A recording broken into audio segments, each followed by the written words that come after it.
Sensation, le MAG.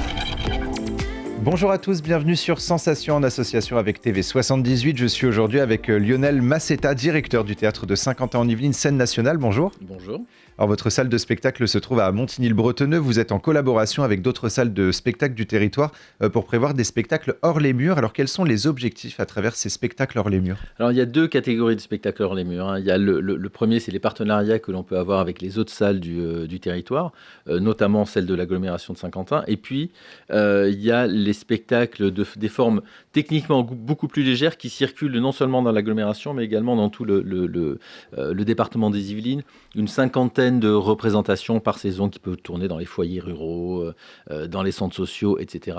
Cette collaboration, notamment pour répondre à votre question avec les autres lieux de Saint-Quentin-en-Yvelines, c'est tout simplement que le rôle d'une scène nationale, c'est de faire en sorte qu'il y ait de la communication entre les différents acteurs culturels et artistiques du territoire.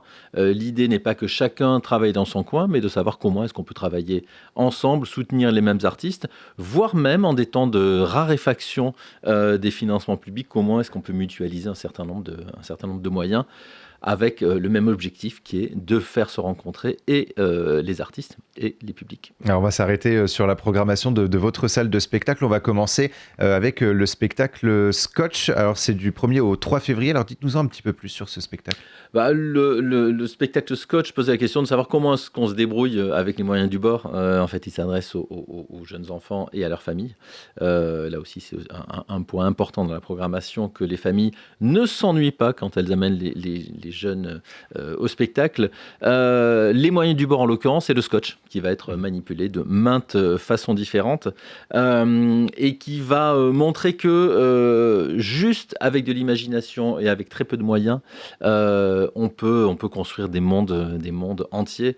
On peut être actif et c'est aussi ça que l'on revendique, c'est-à-dire que face à la passivité que l'on peut avoir devant des écrans, quels qu'ils soient, avec les moyens du bord, bien, sans les écrans, on est obligé d'être beaucoup plus actif et beaucoup plus imaginatif. Et nous, on revendique la place de l'imagination. C'est notre travail. Et c'est un spectacle dès 2 ans, donc à voir en famille. Ouais. Du 7 au 11 février, le spectacle La Tendresse se questionnera sur la masculinité autour de cette question.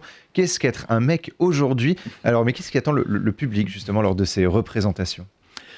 On ne va pas nier le fait que nous soyons dans une société plutôt patriarcale où les rôles sont assignés, c'est-à-dire que les rôles et les caractéristiques, on va dire que l'homme est fort, la femme est fragile, l'homme est enclin à la violence, la femme est plutôt empreinte de douceur, etc., etc. Aujourd'hui, ce modèle, bien heureusement, est en train d'être questionné, voire peut-être d'exploser.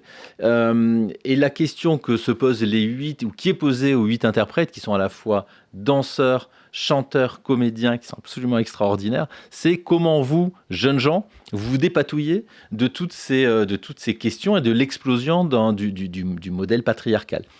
C'est vraiment un spectacle qui est fait pour les gens je trouve qu'il est absolument formidable pour les gens qui ne vont pas au théâtre et qui se font une fausse idée du théâtre, parce qu'on rit, on pleure sans jamais perdre de vue le sujet, qui est comment est-ce que vous dépatouillez de ces nouvelles questions. Donc, amnésie, tous les gens qui ne sont pas habitués à aller au théâtre, parce que c'est un moment extraordinaire. Alors justement, pour vous, le théâtre doit avoir ce rôle de se questionner, de questionner le public et pourquoi pas d'apporter des réponses ? Il a plusieurs rôles. Certainement pas d'apporter des réponses, parce que ça, je pense que les publics, les spectateurs sont assez grands pour eux-mêmes apporter des réponses, et je pense même que dans la programmation, on est à l'inverse de ça, c'est-à-dire que on va pas dire qu'on est contre le militantisme, mais on est dans une autre forme de militantisme qui est emparez-vous de ces questions et répondez-y vous-même. Donc le théâtre est là, bien entendu, pour donner une autre vision,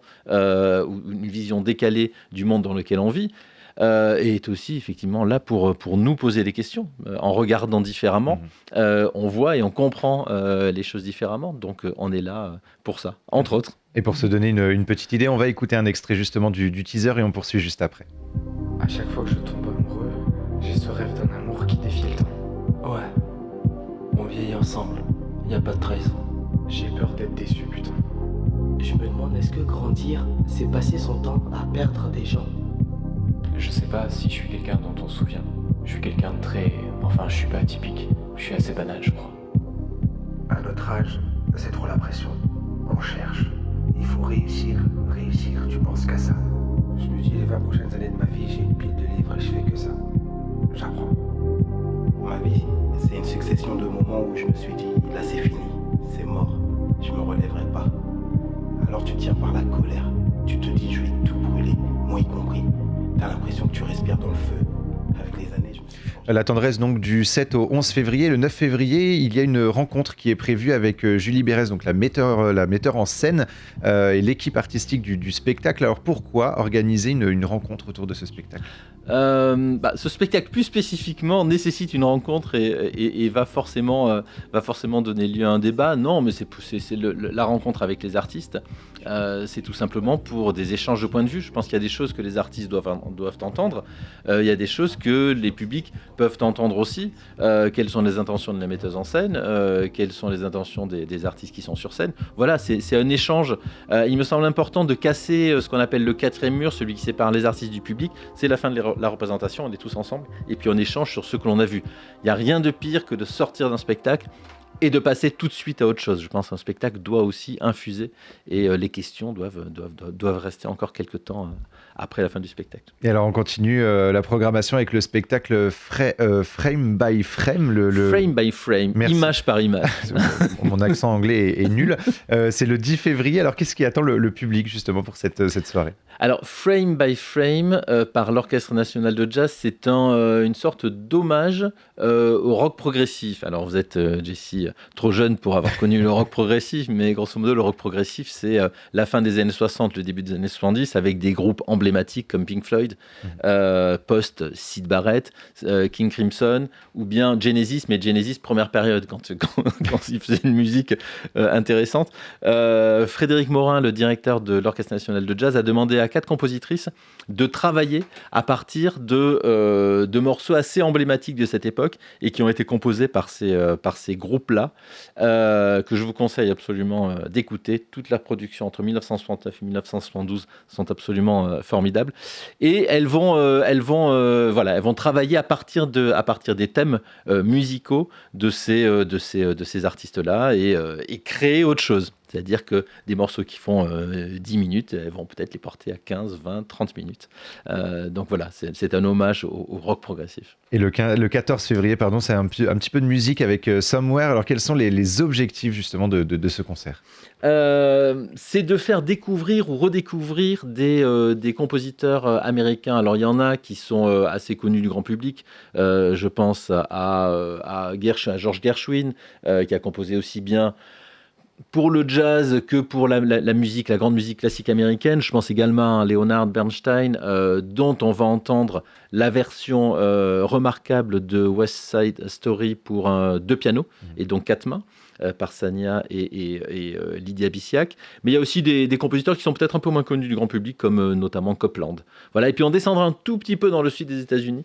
Au sud des États-Unis, on ira même jusqu'en Argentine, on restera sur le continent, avec des œuvres de Astor Piazzolla. Et du 15 au 18 février, le spectacle Pister les créatures fabuleuses sera présenté au théâtre de Saint-Quentin en Yvelines. Une rencontre est également prévue le 16 février avec l'équipe du spectacle. Que va raconter la pièce ? Alors on peut penser que pour voir des choses fabuleuses, des créatures fabuleuses, il faut voyager très très loin de là où nous vivons. Et ce que nous dit ce spectacle, c'est qu'il suffit d'ouvrir les yeux sur ce que l'on a autour de nous, qu'il s'agisse des gens, qu'il s'agisse de la nature, qu'il s'agisse de l'environnement, pour se rendre compte que le fabuleux est vraiment à portée de main.